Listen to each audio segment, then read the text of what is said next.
CTS 성도 여러분, 주님의 은혜와 사랑이 여러분에게 가득하기를 기원합니다. 사랑에는 위기가 있습니다. 사랑하는 연인들 사이에도 또 부부 간에도 사랑의 위기는 찾아오기 마련입니다. 마찬가지로 신앙생활을 잘 하다가도 성도들 사이에 사랑의 위기가 찾아올 수 있습니다. 하지만 그때 위기를 우리가 잘 넘기면 사랑은 더욱 성장하게 됩니다. 사랑의 위기가 올 때 어떻게 해야 하는지를 아가서 8장 말씀이 우리에게 전해주고 있습니다. 너는 나를 도장같이 마음에 품고 도장같이 팔에 두라. 사랑은 죽음같이 강하고 질투는 소울같이 잔인하며 불길같이 일어나니 그 기세가 여호와의 불과 같으니라. 많은 물도 이 사랑을 끄지 못하겠고 홍수라도 삼키지 못하나니 사람이 그의 온 가산을 다 주고 사랑과 바꾸려 할지라도 오히려 멸시를 받으리라.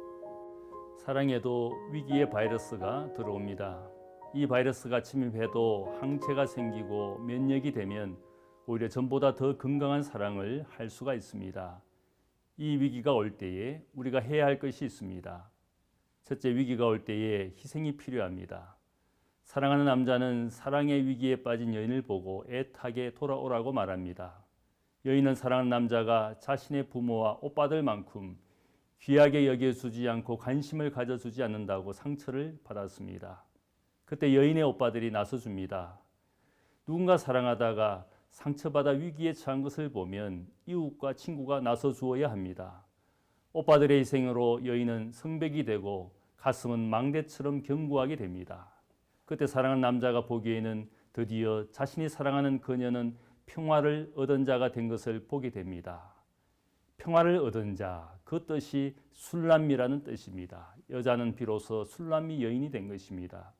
가정이나 사회, 교회에 위기가 올 때에 관심과 도움으로 어려운 이웃을 섬기는 사람이 우리에게 필요합니다.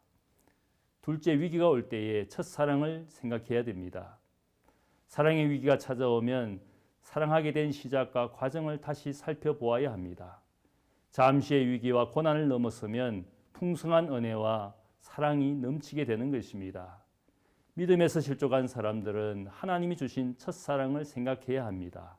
우리의 사랑이 어디로부터 떨어졌는지를 생각해야 되는 것입니다. 그때 감사와 기쁨을 회복하면서 우리는 위기에서 더욱 견고하게 되게 됩니다. 셋째, 위기가 올 때 포기하지 않아야 됩니다. 남자는 사랑의 위기에 빠진 여인에게 달려가서 말합니다.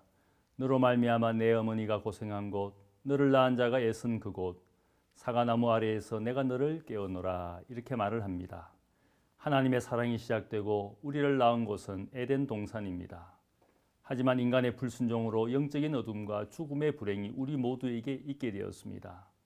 하지만 하나님의 사랑은 우리를 결코 포기하지 않습니다. 사도 바울이 말하는 것처럼 세상 그 무엇도 우리를 하나님의 사랑에서 끊지 못한다고 선포했습니다. 포기하지 않는 사랑의 절정이 바로 예수님의 십자가의 사랑입니다. 하나님의 포기하시지 않는 그 사랑 때문에 오늘 내가 여기에 존재하고 있습니다. 사랑에는 위기가 찾아옵니다. 사랑이 흔들릴 때 누군가 옆에서 도와주고 격려하며 섬겨야 하는 것입니다.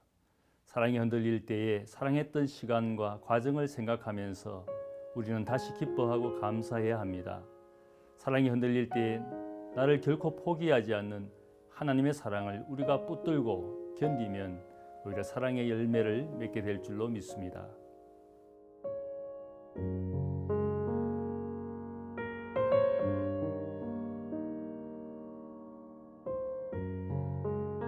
성도 여러분, 어떻습니까? 지금 사랑의 위기에 빠져 있지 않습니까?